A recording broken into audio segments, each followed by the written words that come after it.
Hey, what's good, YouTube? Today we're going to be reacting to Thinking Basketball. Is this the way to stop Nikola Jokic?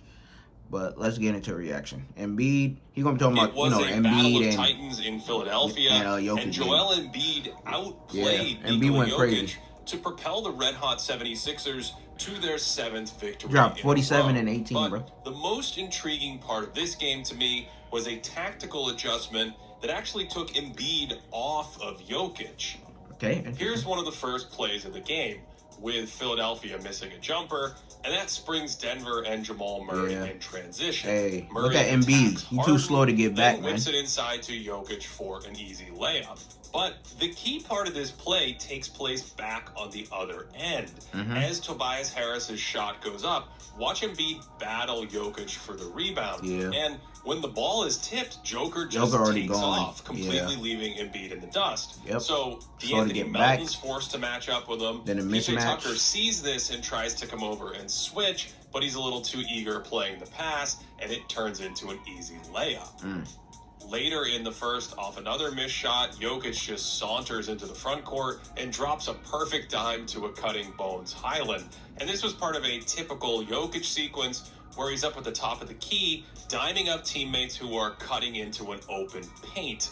And that's the key thing to remember here. Embiid is pulled out of the paint as he guards Jokic up high, so no one is under the basket for Philadelphia, which allows Joker to just throw it into empty space. So at halftime, Doc Rivers and the 76ers said, why don't we put PJ Tucker on Jokic, switch Embiid over to Gordon, the Nuggets' weakest shooter, and let Joel roam in the paint.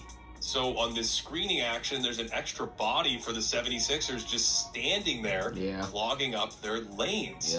Additionally, Tucker's really strong, so he's not that easy to back down. Embiid can come over and show a giant extra body to deter Jokic, and when he spins back, he's kind of stuck, and it's a turnover. You don't see Joker flustered like that a lot, but this is a different scheme than he's used to seeing, with Tucker trying to get in his shorts, Embiid just parked under the basket waiting to play on him, leaving Gordon open in the corner, and he rushes this one a little, and it's a short miss.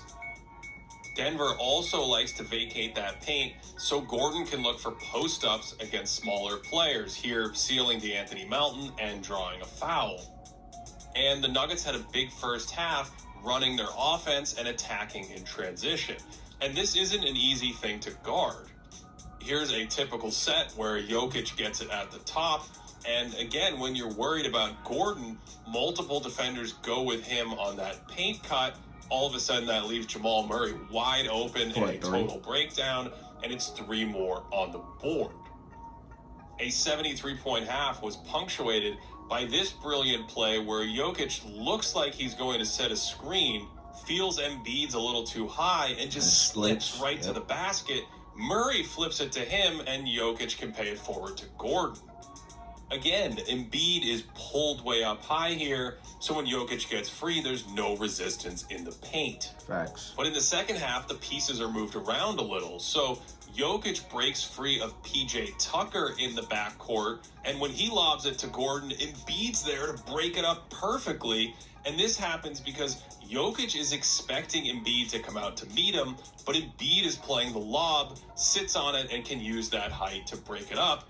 And this springs the 76ers in transition offense to get an easy score on the other end. On that end of the floor, Embiid had a monster game, going for 47 himself, draining threes and getting downhill in pick and roll against Jokic. And perhaps his signature move of the night was getting Jokic in isolation, then throwing a little hesitation cross to get baseline and throw it down. I also really like this 2-play sequence in the first half where the 76ers are attacking Jokic in pick and roll, and Denver already has a third player over on that side to help. So when Harden turns the corner here, he's waiting for KCP to commit. That little hesitation not only freezes Jokic, who turned into a soccer goalie in this game, but it moves KCP out of the paint. Harden can attack and get all the way to the bucket. And a few minutes later, when they put him in the exact same action, KCP is ready to help. Jokic is up to slide with Harden. Harden waits for someone to commit.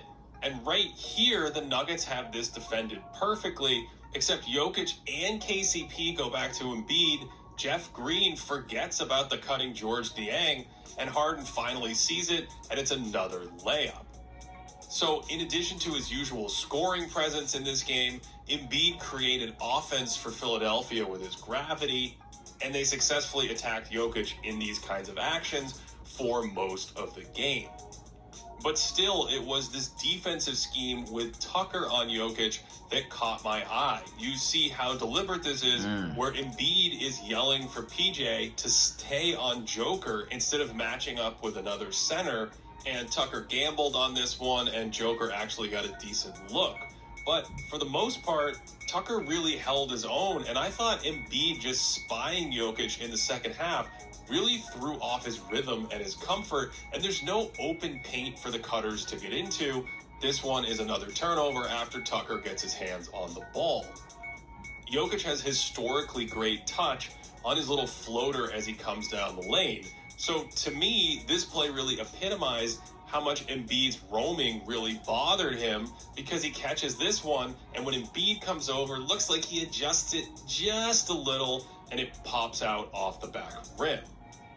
The Sixers even tried to mix it up with some zone, going to the rarely seen 2-2 zone alignment, where their fifth player comes off the bench in the middle of the play like Jose Alvarado to steal the ball from behind. And even though that might have saved a layup pass, you are not allowed to play with 4 players, so that's a technical foul. This is one of those games where if you look at the box score, it might look like Jokic had a great night, but for him, he was really flustered by Tucker's intensity on the ball and the way Philadelphia was able to jam up the paint with Embiid roaming off of him in the second half. I'm not sure what other Western Conference teams can implement this exact same defensive strategy, but credit Doc Rivers for this adjustment. Because you wouldn't have to have like PJ Tucker, bro. Type really of disrupting the Nuggets your team offense to do in the this. second half, and despite trailing big in this game, helped Philadelphia come back and win their 18th game in 22 contests.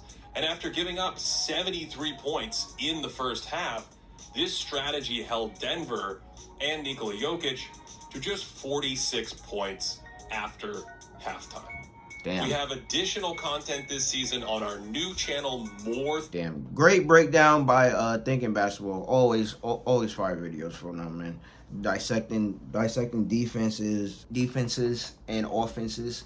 Like, bro, Thinking Basketball is fire.